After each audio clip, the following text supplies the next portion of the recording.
Hey, Pack, this is JT with Baseball and Softball Academy, and I'm here with Coach Matt Barry, and he's going to talk to us today about strength and conditioning. So, welcome to our podcast. And if you're seeing this live in the community, you can reach out to directly to Matt. He is involved in the community and will help you out. And we'll talk about a little bit about what he does, his background, and his experience, and what he's seeing out there in the baseball and softball community. Good, good. Go for it, Matt. All Let's right. let's Um, hear. I've been in the S&C community for 25 and over 25 years. I started, I played all sports growing up. I played, I was a four sport letterman in high school. I ended up playing, water polo first in college, and then I played baseball second. I played them both, obviously, in high school. And my college experience really started when I started playing baseball because I learned there was a lot of maturing that I had to do that I was not helped with. I didn't have a mentor. I didn't have anybody helping me along the way. Um, and after that, after I graduated, I got my degree. I really wanted to be a teacher, but I decided that at that time for my family, and I had a young family at that time, and that I couldn't quite make that jump. I needed more money, so I ended up being my degree was in kinesiology, but I ended up being a project manager for 18 years, all along training, helping athletes along the way at the University of Nevada, Las Vegas, where I got my degree at, and I moved to Milton, Georgia in 2011 and had an opportunity to pursue my degree work. Um, and I've been doing it 100% since then. And that's where I am today. Um, yeah, that's pretty much it. Pretty much quick, quickly wrapped up. We can dive deeper into any one of those parts about why and the whys and who's and all that stuff, but that's about it. Yeah, so you're just for reference, you're a strength and conditioning coach now. And Correct. you said something interesting I'd like to talk about in your um, introduction. Number one, you were a four sport at Letterman, Yes. if I understood that correctly, in high school. And one of those sports was water polo. Correct, correct. I grew up in San Diego. Water polo is very big in the Southwest. I tell this to people all the time, especially here, that every high school has their own pool, and it's outdoors. And you have your part of your curriculum as a freshman in high school, and everybody has to learn how to swim. Or if you don't know if you know how to swim, then you get to have fun. But every semester. There's a swimming requirement. And so that's a little bit different than, back a little bit further out east than that. Yeah, I'm in the heart of Colorado, and I have no idea. I think I've seen water polo in the Olympics. Yes, yes, yes. No, it's very basic. I mean, I started in the eighth grade. Um, Wanted to play football, but that's all my friends played. But, my mom decided that that wasn't my route that I was allowed to take. And so the rest of my friends played water polo. So that's what I did. Very cool. And then, as a strength and conditioning coach, it seems like there's a lot of movements in water polo that would translate to pitching and throwing and some of those things. Can you talk a little bit like that, or are they totally different? No, they're actually very similar. Actually, I mean, the ball's bigger, so it creates different mechanics, but the throwing motion is the same. It's an overhead throwing sport. Um, and strength and conditioning, we classify overhead throwers. So, shoulder mechanics and all of that is required. Um, there's a physical component, there's a cardiovascular component that goes to that, and they're all very, very intense.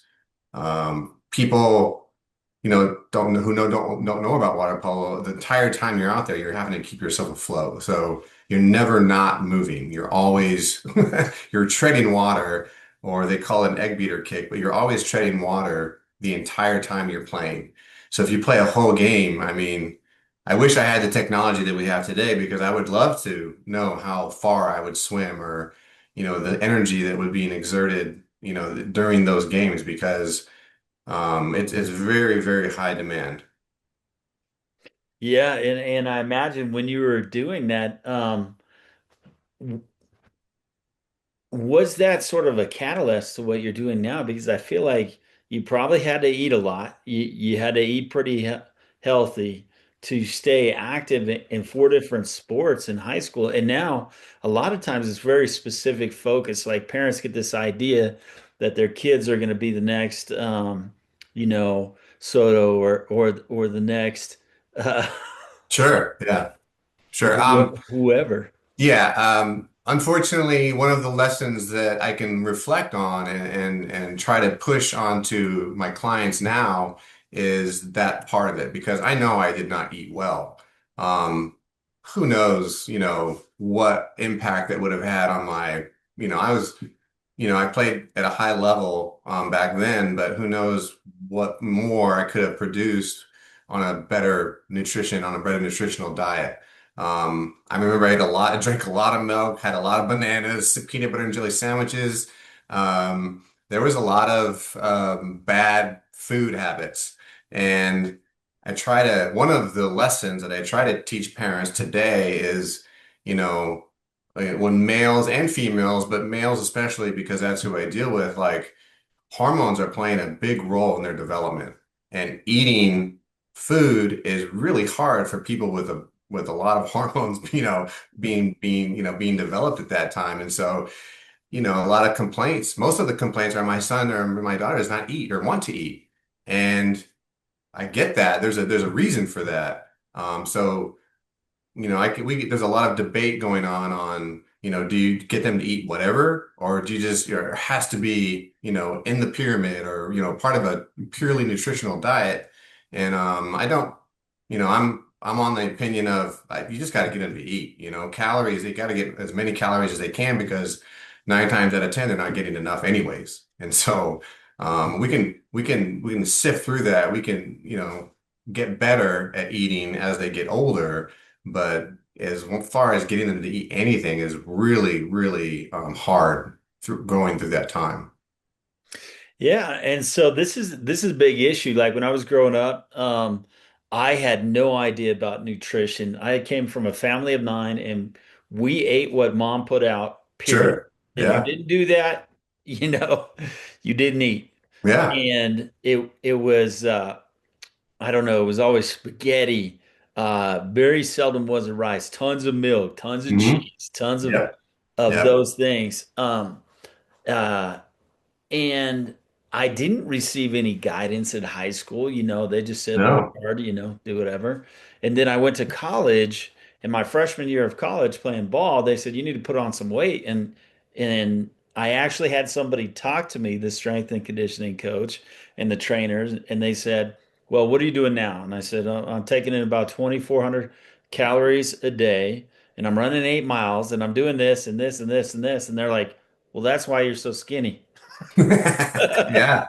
You Yeah. know, the reason you don't have any weight on you, and coach was wanting me to put on weight since I was a catcher, is this and this and this. Well, when you have somebody coming into your facility, like they're saying, a lot of times, is this a 14-year-old? Is this a 12-year-old? Is this a 16-year-old? Where do they come to you and start saying, okay, this is something that I think I can do, and I want to commit to this. How do I put on weight, or how do I train to be better at catching?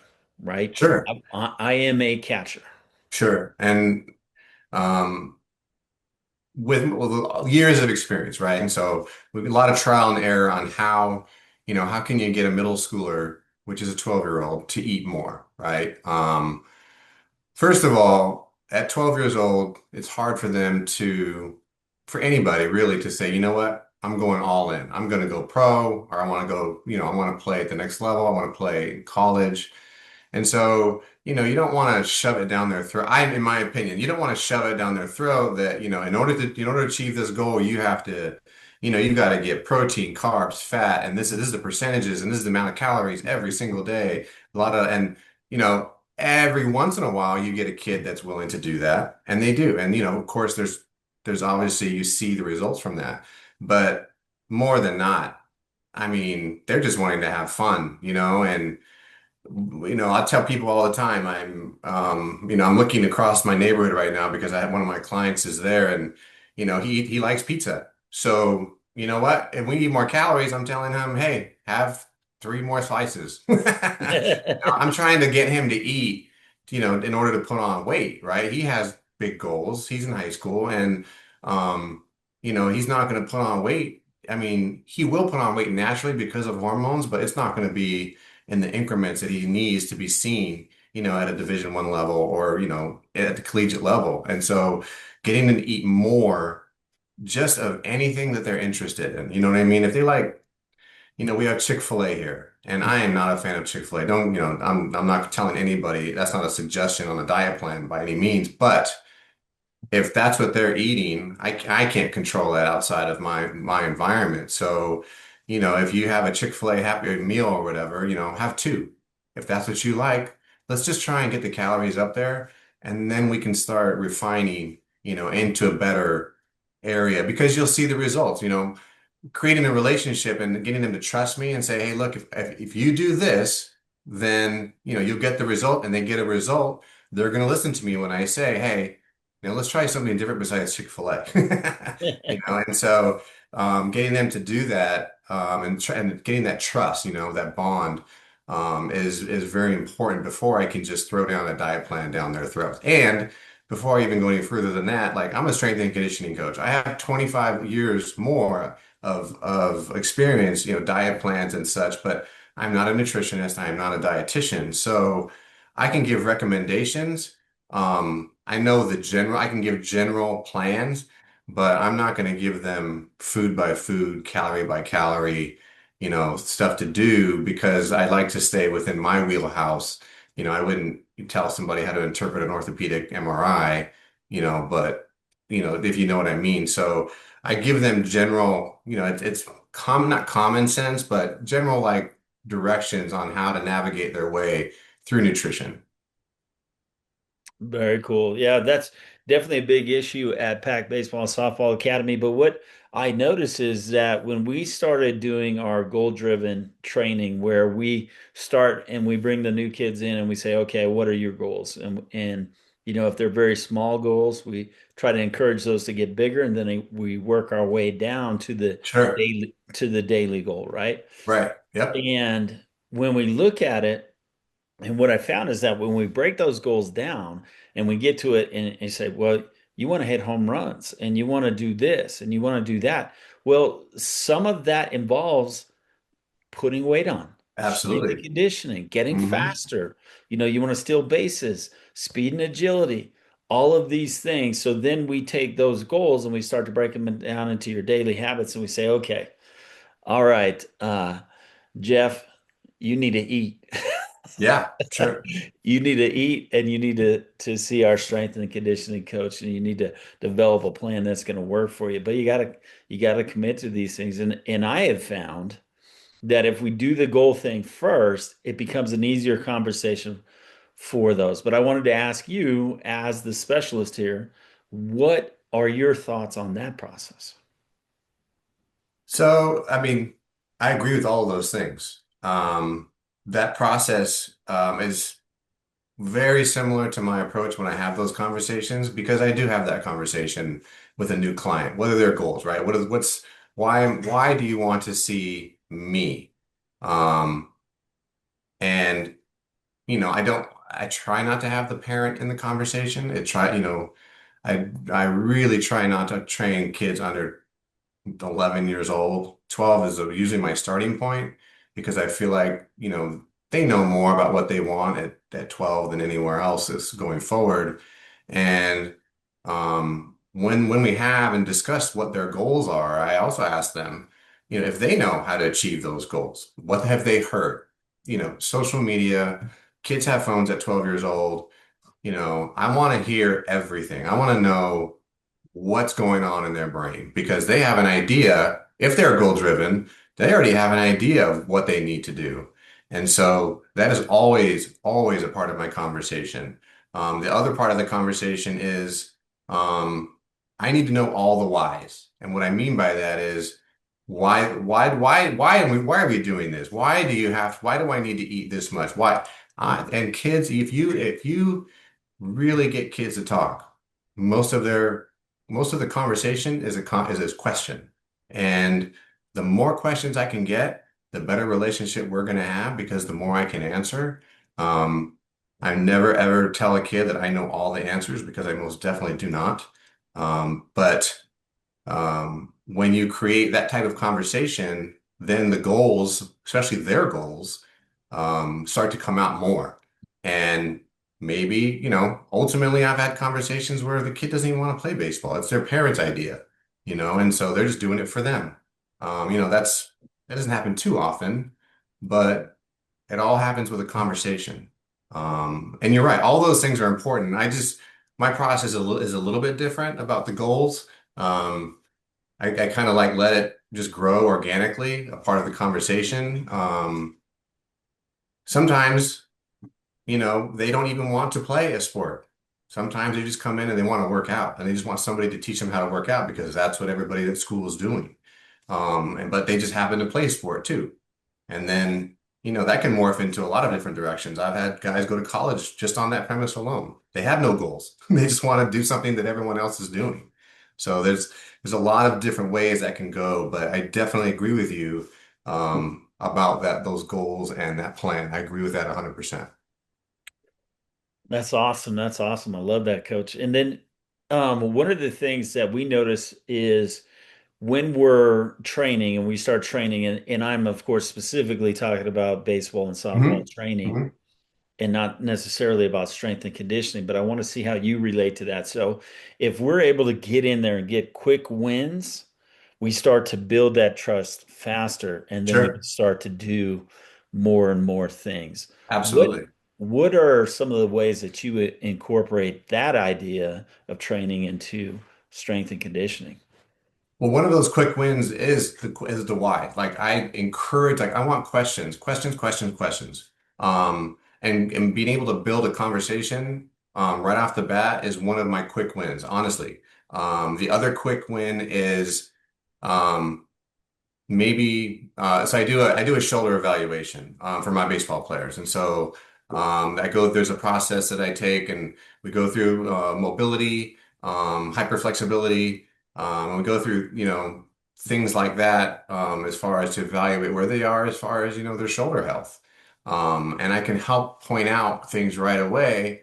Some kids there's it's all over the place as far as where they're at in their shoulder health. Unfortunately, I've had kids who can't even, raise their arm over their head. And so that is a quick win to me. It sounds negative, but it's really not because that's something that we can have a conversation about. Like I said, it all comes down to having a conversation and winning that conversation, not winning, but we're both winning by having that conversation. Um, and that's that I don't see any other quick win other than that, especially within the first week or two that I'm talking to or training a client, especially that young. Yeah, and I'm glad you said that because when I talk to strength and conditioning coaches, is specifically the one at our facility, Tony, he was getting frustrated at the very beginning because he's like, I can't get them to engage into believe in the process because it takes too long for those wins. And one of the things that we talked about was communication builds trust. Absolutely. And it's exactly what you just said. If you get them talking about themselves and you listen and you give feedback, you now have this trust where they're like, okay, this is, even if they don't know it consciously, that they're trusting you and moving forward, they'll stay locked in on the program a Sure. lot Yeah. better and Absolutely. follow your guidelines more closely if you have that communication, which builds that trust. Absolutely. Absolutely. And then and I have kids that come in and they're mute for maybe 2 or 3 sessions, right? They are feeling me out. They are looking at me. They are watching me. And so one of the things that I do, I'm 52 years old, is I try to stay in tune with maybe what a 12-year-old is all about. You know, I flip through things and I look at social media and I try to see, what's the hottest game right now, video game. Um, I have to stay abreast of, the top players in baseball and a lot of different sports because of all of the clients that I have that play different sports. But those are all things that I can start talking about. How was your day at school today? Do you have PE? What did you do in PE today? And man, just asking those questions starts usually there have been times where it opens up the floodgates, man. Sometimes the kids start talking and they just don't stop. And this is I don't even have to say anything after that. And my evaluations are more organic than anything else because I just want to look at them and see how they move. How do they feel when they move? And are they in pain? A lot of kids at 12 years old are going through growing pains. Knees hurt, hips hurt, elbows hurt. Even though they play baseball, their elbows might hurt anyways. Their shoulders might be bothering them just because they're growing. Those are all things that kids are going through at any 12-year-old is going through. And so that's what I talk about too. Hey, how do you feel today? What did you wake up? Did you have a good night's rest? Conversations that seem like maybe it's just for parents, but those are conversations that all kids like to talk about, especially at that age. And, they get shy. Like I said, I might go 2 or 3 sessions without a word being said, and that's okay for me. But as long as you can tell that they're not in pain or, they're not having a horrible time, I think it's all positive. I love that. I love that. And you brought up being in tune with the kids, and I want that kind of brings me to the t TikTok question because there's all Sure. these TikTok trends that are constantly coming out. And I have these kids coming in now, specifically, again, this is me talking about baseball training and all this stuff. And all Yes. these guys come out with these TikTok videos and they say, oh, do this, do this. And it's the latest thing. So they come in and they show it to me and they're like, can we do this, coach? And I'm like, no, we're working on this.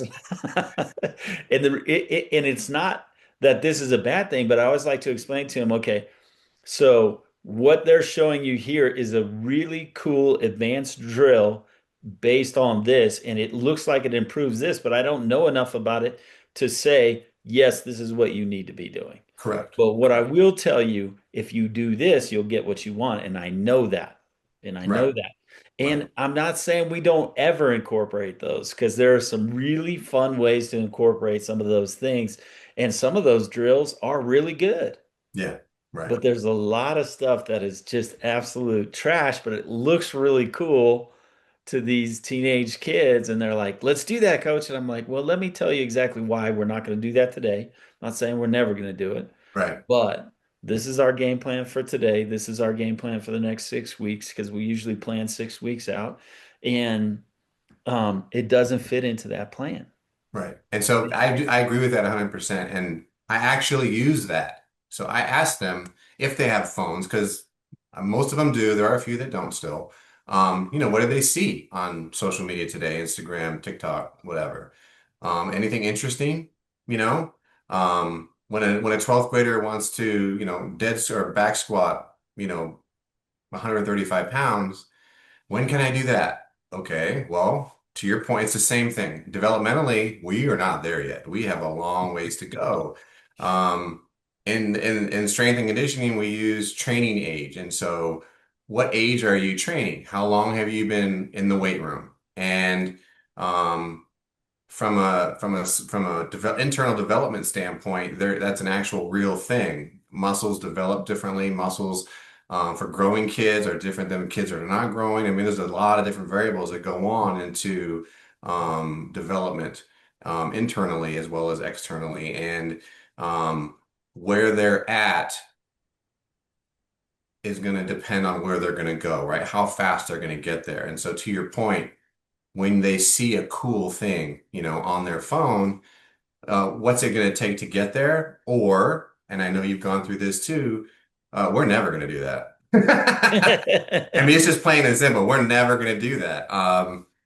One day, maybe when you're 25 or 26 or 27 years old, and I hope we're friends by then. I can teach you how to do that because maybe you're done playing sports. But from an athletic development standpoint, we're never going to do that. We have a long-term athletic development, and it's LTAD, and it's does every step of the way look like to your goal of, what your ultimate goal is going to be? And I can pretty much verbally give that plan out to a lot of kids and a lot of different starting points, and it's pretty easy to do that, after 25 plus years. But it is a very real thing. I mean, just like in baseball, we're not going to go to a 100-mile-an-hour pitching machine, right away. We're going to have to start pretty slow and work our way up. And that's one of the talking points of, skill development in anything. There's every part of how you go about life, there's a skill that's being developed, right? And it's not different with baseball or even or in the weight room. And that is one of the talking points that I use with the clients, especially the younger ones, is you've never done this before. So you have to start from the beginning and we have to develop your skill. And on that basic skill will always be your foundation for as heavy as you go moving forward, so that when you get to college or when you get to the high school weight room, you're ready and there's not a confidence issue at all because you've done it 100+ times. I love that. I love that. And this kind of brings me, I think a great place to kind of finish out this conversation is with access to information so quick for these kids. The biggest thing that we're constantly talking about and developing and focusing is how do we ingrain in them this sort of patience that comes with this kind of training, right? Because when you're talking about strength and conditioning, as far as I know, and maybe you know something I don't, it takes time to build muscle and cardiovascular and Sure. speed and Uh, all of those things. I've never seen anything that says, hey, take this pill and tomorrow you're going to have this. right. And that's Right. what a lot of these kids sort of their perception of these TikTokers and these Instagram, and it's mostly TikTok that I see these days. But what is your take on all of that? Like, how do you get these kids to stay patient with the process? Well, it all starts with the parents. I've always thought that. I've always felt that. My parent maturation process was a long, was a long process, and my youngest daughter, who's in college now, playing collegiate sports, you know, there was a time where we were training, and she thought she wanted to go to the next level, and um, she stopped me and she told me, "I don't want you to train me as my dad. I want you to train me as my coach." And I know that doesn't sound like very much, but man, that just hit me in the face about everything that I had done previous to that, even with my older daughter, because I was trying so much to be their dad that I was forgetting that I had all this knowledge about being a coach. And I was not applying it. Um, but what I'm sure that was a quick story, but it starts with the parents. And there's a good study that just came out, huge study, like 34,000 participants, about the long, the kid that develops later, the late bloomer. And I think as a society, we've lost that vision of late blooming. And we want our kids to be number one as a 12-year-old. And if the parents would just read and educate themselves more and more, I believe that they would understand more that, look, take your time. And the parent reinforces what you as the coach is teaching in different ways at home. Patience, learning the process, part of the process. But if the parents are aware also of that part, um, they can slow the process down too, because the late bloomer is the better performer. Like I think the study said over 90% of the time. So that's a big number. Um, and it's a 34,000 participant study is huge. It kind of closes the case on that sort of theory, because we have been so stuck on getting our kids out there at 5. I've seen it at 5 years old taking a bucket of balls. And we don't need to do that, man. We just don't. Um, I tell parents all the time, like, if your kid knows at 15 or 16 that they want to play Division 1 or, collegiate sport, that's pretty good. But before that, really, just let them have fun. I mean, you're going to ruin the sport for them. And I see that so much, especially around in where I'm at. Um, let them just take their time developing, and that's how strength and conditioning works. If you do it right, that's how baseball works. You know this skill development, basic skill development over and over and over again is long term, right? You see the results from that in 2, 3 years. You see it immediately, of course, for the kids, but you see the results of that way in the future. And that's how strength and conditioning works. That's how most anything works, in my opinion. Um, but let the kids develop at their own speed. There's outliers, man.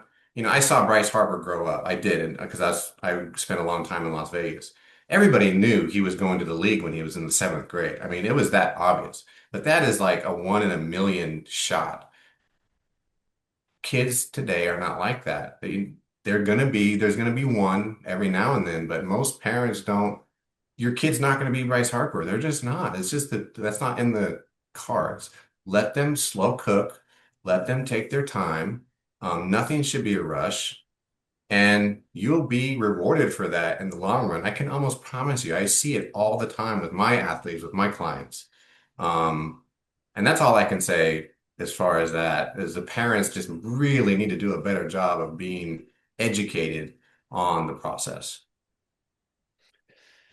I love that. I love that. And I want to go circle back just a little bit before we end our conversation today. One of the things that I tell the kids is a quick fix usually means, a short-term fix. Like Mhm. if you fix this real quick by doing this, yes, it may work in this moment, but is it the best for you long term? Not usually. No, Not usually. no. And the thing that I love that you brought up earlier, and I want to make sure I'm saying this right, is long-term athletic development, Yes. right? Talk to Mhm. me more about that because I think that's what these parents need to know and these coaches. It's not about a quick fix or something short term. It's a plan, it's a process, it's a development. And I love how you say allow them to develop at their speed because Correct. every kid is different. Correct. So long-term athletic development is it's motor development. So it's something you learn in college when you go through that. And you know, there are certain biomechanics about and certain things that, certain I don't want to get technical at all, but there are certain ways that kids can move that help them to do things better, move more efficiently, right? Um, on the field, at home, how you bend, how you run, and they can always improve on those things because think about this. When they grow, right? Think about the kid that grows 6 inches over the summer. You've changed so many biomechanics with those bones and those joints and everything, right? That kid's not going to move the same from May to September. He's going to move totally different in September. Maybe he sucks. I mean, that's a bad word, but maybe he's not that good in September. Does it mean he's not any good anymore? No. It just means he has to adjust to his new body. And that growing doesn't change. Some kids, I grew 2 inches when I was 19. Some kids, it doesn't stop for a while. Um, those are the things that are always changing, and parents want their kids to be number one, and I totally get that. I did too, but um, number one, when? And I guess that's the most important question. When do you want them to be number one? At 12 years old, does it really matter? If they won Cooperstown, does that matter? Are you going to write that on your plaque when when you apply for college, or the Clemson coach is coming out to see you? I won Cooperstown. He's not going to care, you know. No pro scout is going to care. And that's probably the pinnacle, right? Of 12-year-olds is Cooperstown, right?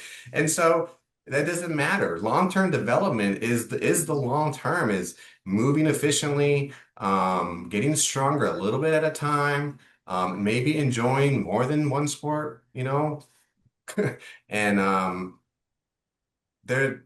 there's a lot of educational, bullet points that go into that, but that is the big overview of what that means. And if you ask somebody who's in charge of training your kid and they don't know what long-term athletic development is, man,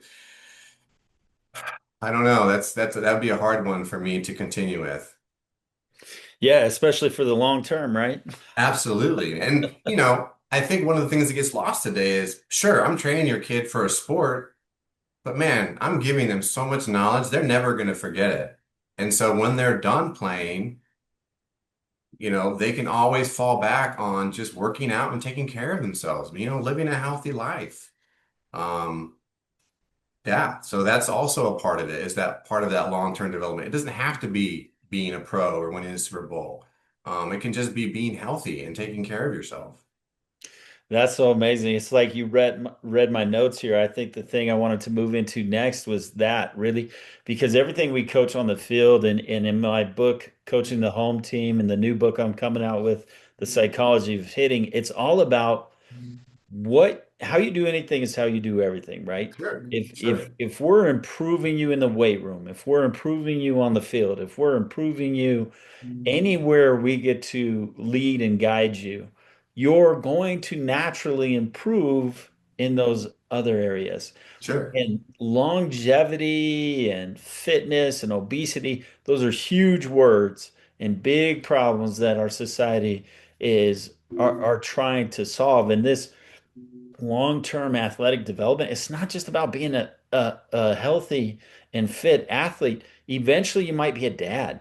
Eventually, sure, you might be a mom. absolutely. And I will tell you, when I hurt my back and couldn't play with my kids, but they were there and they wanted to play and all that, I mean, I Right, would go through so much pain to continue to participate with them. right, But if you go through this and you continue on your life and you've been trained how to take care of your body, how to prevent injury, how to properly work out, right?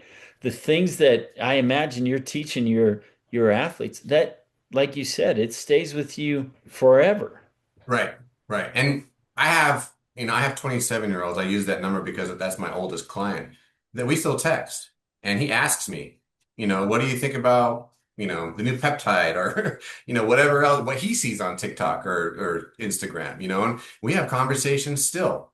And I like being that person for him. I went to his wedding, which is bizarre, but that happened too. So if I can have that impact on him long term, I started him when he was 12 years old, when he was in middle school.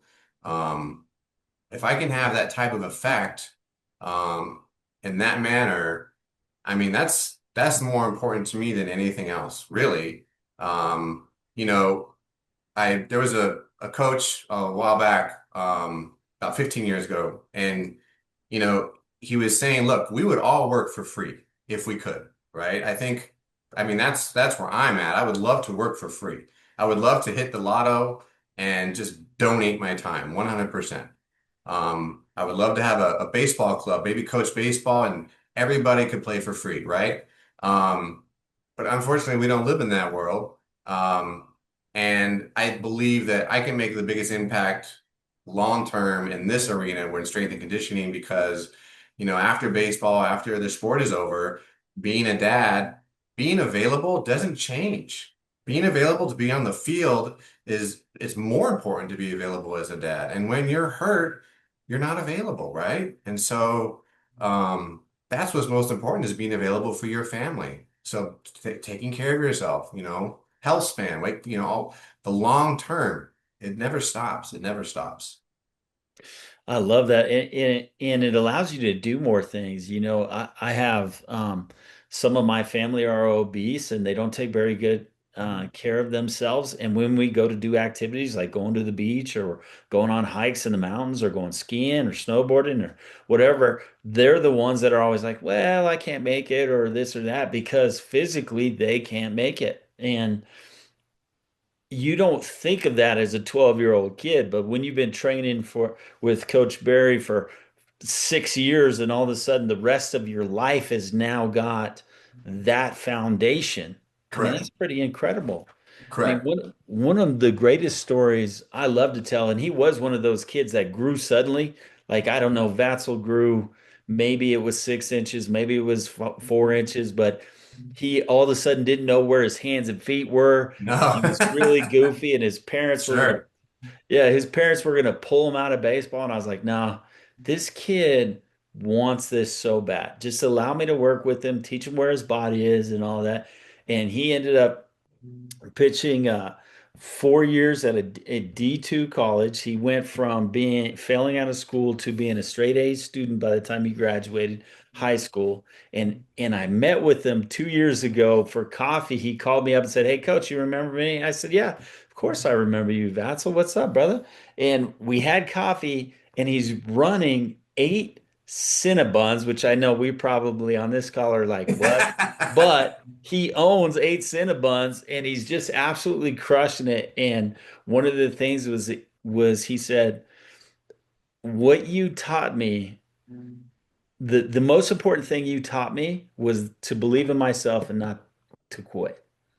And I use that and have used that in everything I've done since I played. And he only played for me for 2 years before he went to high Yeah. school and started playing ball in high school. And it's like those stories and the wedding invites and the baby Yeah. Oh, yeah. showers and all Yeah. this stuff. And it's it's just it makes everything you did, because sometimes we come home and we're like, man, did I make a difference today?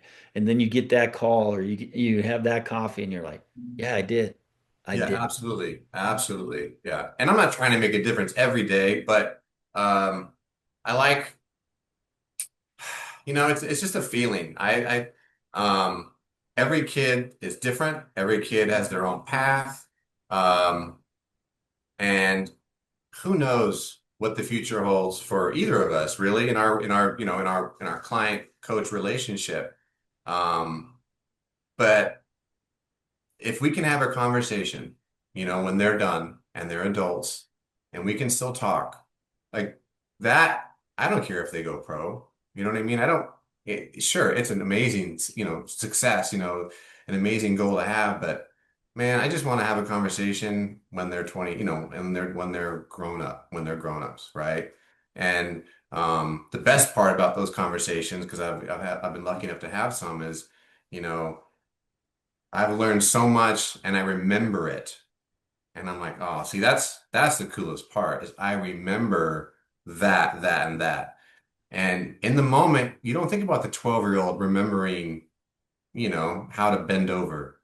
But boy, like when they're 26, 27 years old and they tell you, I remember when you taught me how to bend over because that's what I'm teaching my kid now. And I'm like, oh my gosh, like that's stupid. Like that's just incredible. It's just, that's, I don't care about goal, I don't care about championships or anything like that. That's the most important part to me. And I got on a plane when I went to his wedding, I got on a plane and like drove 3 hours and everyone was like, how did you, it's so incredible you made it. I'm like, I wouldn't, this is my first client wedding. Like, I would miss this for the world.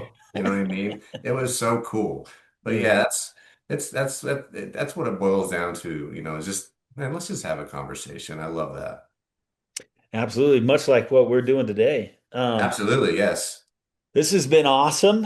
I want to wrap it up here, but I want to allow you to. So this will be on our podcast. You can find it on Spotify or wherever you find your podcasts and listen to those. It's going to be in our community. If you would like to share maybe your website, your information, you're welcome to do that. If you want to Sure. just do that inside the community, you can do that as well. But Sure. I'll give you that opportunity to share whatever you want. How do people get a hold of you? If you have any books or any of that stuff, just share whatever you want to share at this point. Sure. Book writing is not my thing. Um, I'll just put my phone number in the notes or in part of the group. And if anybody wants to reach out, I love giving information. That's what I tell my clients all the time. Ask me why, I think we're in baseball especially, but I think we're at a really crucial point in child development and child sport where I don't know. I don't see it going in a positive direction right now. And so I think it's really crucial. for parents. Man, parents have to get involved. Parents. They just have to get involved. And I'd love to share my experiences. It's basically my opinion on that. And how I deal with that now, because as a young coach, I can't even imagine the situations that you go through, especially in club sport, dealing with parents, because it just looks really, really scary. And I giving them tools to help navigate that. And I know that's what we do here, as part of Pack Baseball and the Academy is do that. But as many tools as they can get, as many different ideas, approaches, will help immensely because I just don't think it's out there, and not enough people ask questions. So that's what I hope to accomplish from this most more than anything. I love that. I love that. So we'll go ahead and we'll get that information out. And if you're in the Milton, Georgia area Mhm. and you're looking for a strength and conditioning coach, how do they get a hold of you, Matt? Sure. You can just, you just call me, man. I mean, I put out my phone number, but I'm not hiding anything. It's 702-524-0281. If you're from Georgia, you know that that's not a Georgia area code. That's my Las Vegas area code. So Yeah, it is. I spent 18 years in Las Vegas, and Las Vegas was very good to me. But yeah, just call me, man. Just give me a message, text me, call me, and I'd be happy to help out. All right. Well, we want to thank you for your time, Coach. We appreciate it. And this has been fantastic. Awesome.